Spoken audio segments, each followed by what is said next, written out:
எதை கேளு 1000 ரூபாய் கொடுத்துட்டேன். 1000 ரூபாய் கொடுத்துட்டேன். என்னடா 1000 ரூபாய் கொடுத்துட்டேன்? இன்னும் உங்க அப்பா கருணாநிதி திருவாரூர் இருந்து வரும்போது ரயில்ல பொட்டி பொட்டியா தங்கமா கொண்டாந்தாரா? வீட்டு பணத்தை கொடுத்துட்டியா? யார் பணமா? உங்க பணம். உங்க பணம். சொன்னது அனைவருக்கும். அப்ப அனைவரும் கொடுக்கணும். எவ்வளவு கொடுக்கணும்? 2,24,00,000 குடும்ப அட்டை இருக்குது இன்னைக்கு தமிழ்நாட்டில். நீ யாருக்கு கொடுத்துக்கணும்? 2,24,00,000 குடும்ப அட்டைக்கும் நீ 1000 ரூபாய் கொடுத்திருந்தா நீ நல்ல முதலமைச்சர். சொன்ன வாக்க காப்பாற்றணும். ஆனா என்ன கொடுத்த? 1,04,00,000 பேருக்கு தான் கொடுத்த. மீது 1,20,00,000 பேருக்கு இல்லன்ட்டான். தகுதி இல்லன்ட்டான். தகுதி என்ன தகுதி கேட்கிற? ஓட்டு போடும் போது மட்டும் எனக்கு தகுதி வருது. அப்ப நான் தகுதியானா? அப்ப உங்களுக்கு தகுதி ஓட்டு போட. ஆனா 1000 ரூபாய் வாங்குறது மட்டும் உனக்கு தகுதி இல்ல.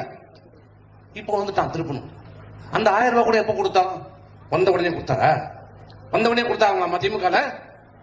ஒவ்வொரு முறையும் சட்டமன்றத்திலே எங்களுடைய எதிர்கட்சி தலைவர் எடப்பாடியார் என்ன ஆச்சு 1000 ரூபாய் சொன்னீங்களே, கொடுத்தீங்களா? எப்போ கொடுப்பீங்க? எப்போ கொடுப்பீங்க? கேட்டு கேட்டு 30 மாசம் கழிச்சு 2024 நாடாளுமன்ற தேர்தல் வரப்போகுதுன்னு 1000 ரூபாய் கொடுத்தாங்க.